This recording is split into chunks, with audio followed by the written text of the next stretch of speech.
Hey there everyone, it's Moose and thank you so much for joining me back here. Whew, it's 2022, right?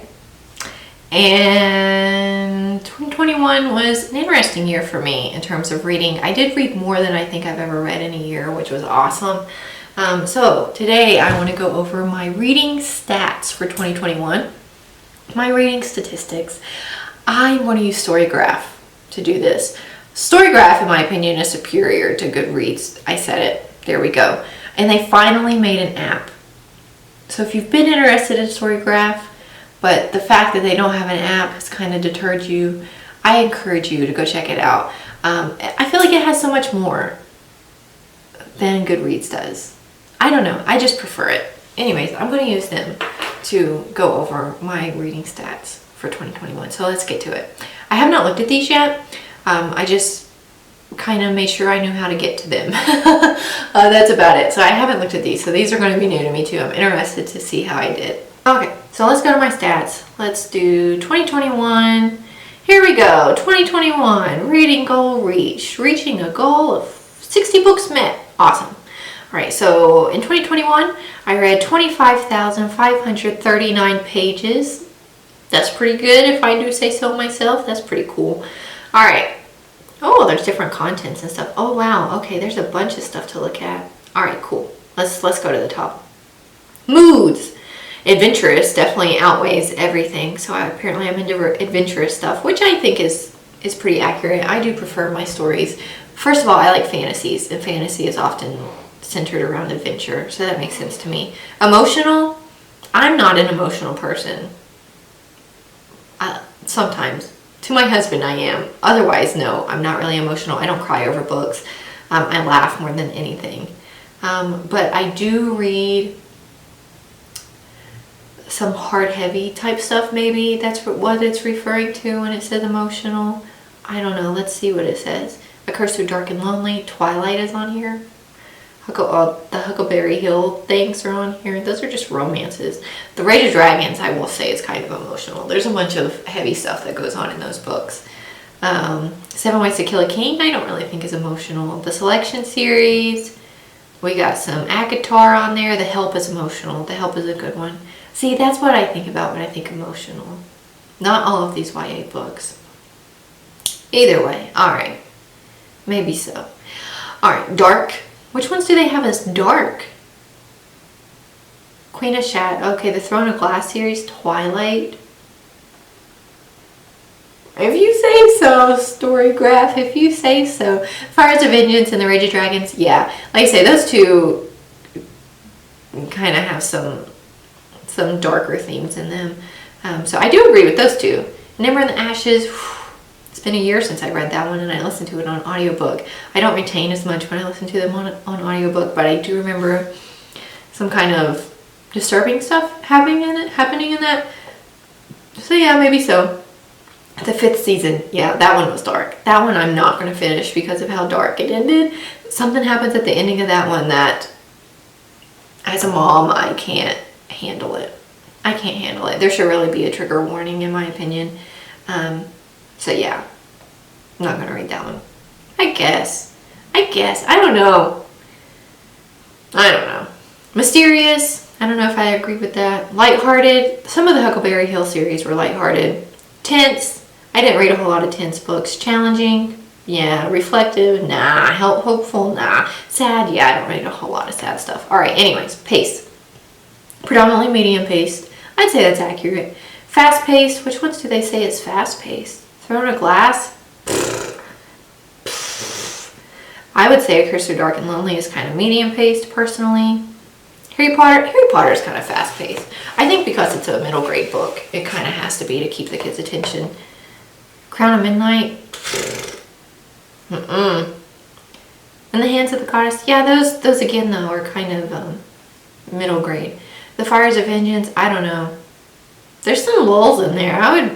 Fires of Vengeance is definitely faster paced than the first one, but I don't know. The Rage of Dragons? Yeah, the Rage of Dragons is fast paced, I guess. No, I don't know. There's some lulls in there.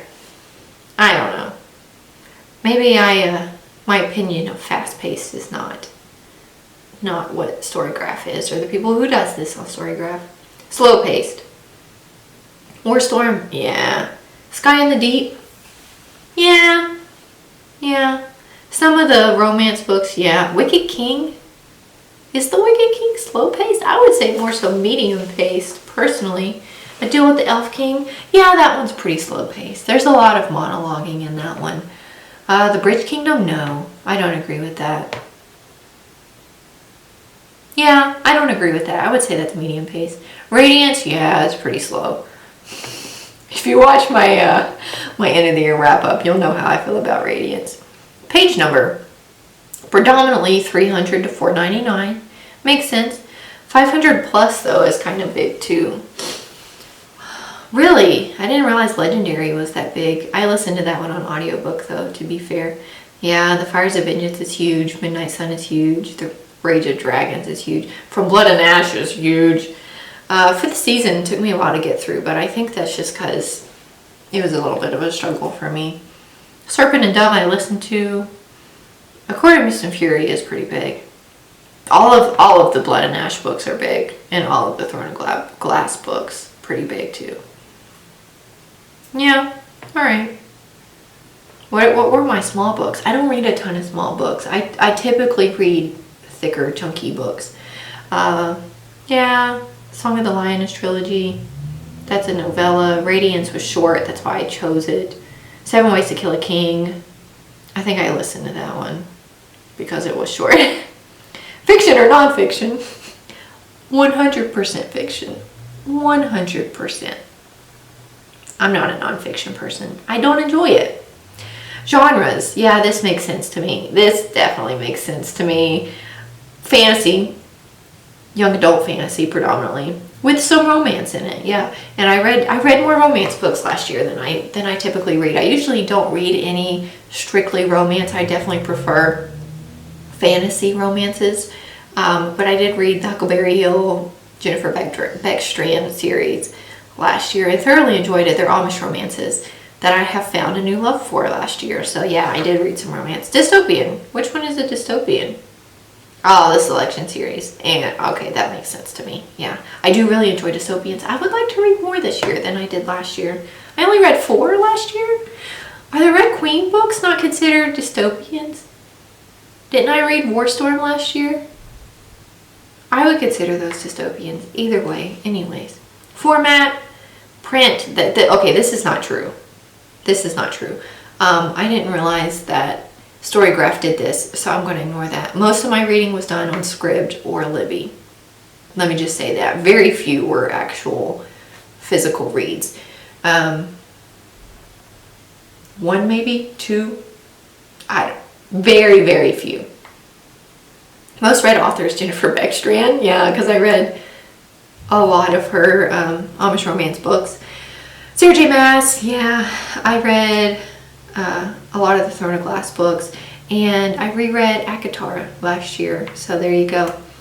Jennifer L. Armentrout, yeah, I read the From Blood and Ash series from her. Holly Black, I reread the Cool Prince series, the Folk of the Air series. Tamora Pierce, I did read a lot of Tamora Pierce. Kira Cass, the Selection series. Evan Winter, The Rage of Dragons. I think the new one comes out next month. Is it next month? Maybe March? I'm going to have to look it up. So excited. I'm probably going to reread the first 2. Oh, I need to buy them. Oh no, I read them on Libby.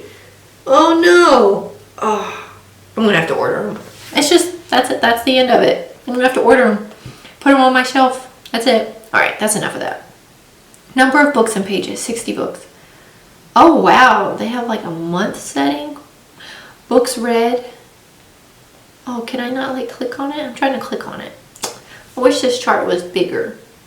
Pages read was maybe April. Yeah, April. I read close to 6,000 pages. Wow. All right, cool. I'm not going to sit here and break down every month, but that's pretty neat to see. Yeah, I don't give ratings. So there's that. I don't give ratings. It's whatever. Okay. I can't say that anything surprised me. I don't necessarily agree with the pacing statistics that Storygraph offers. Yeah, I don't really agree with that. Otherwise, though, pretty apt. Pretty apt. What was the lowest I read? See, I can't click on it to like, oh, I can't. Oh, oh, oh, I'm learning new things. Books read. My lowest were March and October. Wow, all right. So I guess my reading slump was March and October. Why March? Oh, March, I had family come down. My mom came down to visit, and then Ethan's family also came down to visit because Sam's birthday is in March. So that's probably why I had such a reading slump in March. October, I was super pregnant and didn't have any motivation to do anything. So that's probably why I was super low in October. Also, my mom came to visit in October. All right, we're seeing a correlation here. If my family comes to visit, I don't read, apparently. My highest month was April, and that's because Ethan was not home. Ethan went to Arizona for like 2 months, 3 months, somewhere along in there. So when Ethan's not home, I obviously do a lot more reading. So yeah, April and May I did a lot more reading. And then he came back in June, as you can see. So there we go. There is a correlation to this. Oh, this is interesting. I can't believe I was just going to skip over this. There's definitely, that's neat. That's neat. What about pages read?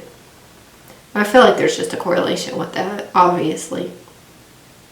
You can tell I read shorter books in December because I was just trying to finish my goal, if you go by the pages read, compared to how many books I read.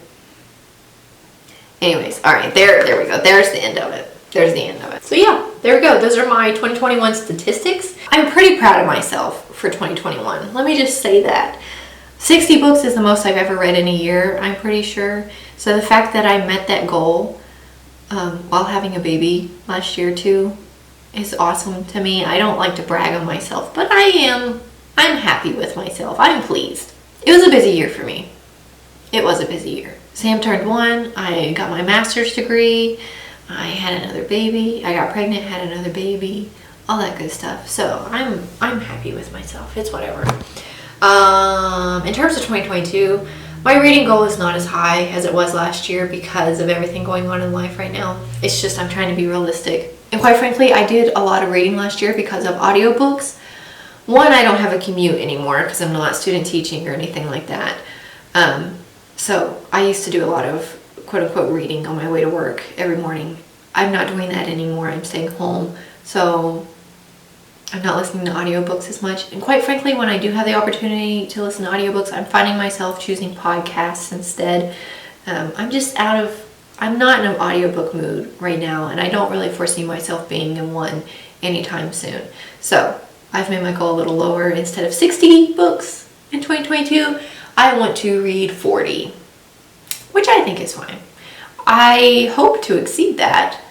Right now it's not looking too good. It is the 19th of January as I am recording this video, and I have only finished one book. I am maybe like 75% of the way through my second one, but as of right now, yeah, I'm not nearly as fast as I was last year, which is fine. Again, I have a lot more going on at this point in the year than I did last year. Any other goals? 40 books. I would like to finish Throne of Glass. I'm making these up as I'm sitting here right now. I would like to finish Throne of Glass. And I want to reread the Lord of the Rings books. I haven't read them since middle school. I love the story itself. The movies are some of my favorites. They hold such a close place in my heart because I used to watch them with my dad all the time. So yeah, I would like to reread those because I want to like the books, but I don't remember liking it. It was very dense. He is a very dense writer that's kind of hard for me to get through. But I would like to reread those and give them another chance. Illuminae. Yeah, I want to finish the Illuminae files. I've only read the first one and loved it. I was blown away by it. So I don't know why I haven't read the rest of them. But I want to. I'm looking at my bookshelf. Really, I just want to knock down my TBR. So a lot of the Throne of Glass books are on there. Maybe in Ember and the Ashes. I have the first 3 books. I'm only missing the last one, and I've only read the first one. So I have 3 out of the 4 of them on my shelf. Why wouldn't I read them, right? I need to ask myself that all the time. Maybe reread The Maze Runner. Maybe. I would like to. I think I might try my first Stephen King book. Ethan had Cell, like Cell, on his bookshelf because he has read that one. And I mentioned I kind of want to get into thrillers. That could be another goal of mine. I do want to kind of get into thrillers. The books that I've read that have like a thrill element to them, I have thoroughly enjoyed. So I think I would like thrillers. So might get into those. And he said that's kind of thriller-ish. So I might try that one. I might try my first Stephen King book. I think that's enough.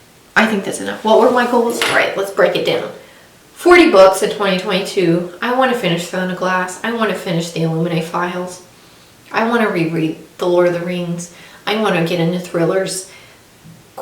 Parentheses, first Stephen King book, Cell. Did I say anything else? Oh, maybe The Maze Runner. That's a maybe though. I'm not going to put that as a goal. That's just a maybe. That's just something I would like to do. I think that's it. I think that's it for this video. I don't know what I'm doing anymore. I don't know. Anyways, thank you guys so much for watching this video. If you liked it, be sure to subscribe down below and leave a comment. You guys are awesome. I am so thankful for you. Thanks for sticking around even though I've been gone for like 2 months. You're awesome. And I'm so thankful for you. We'll meet back here next time, guys. See ya.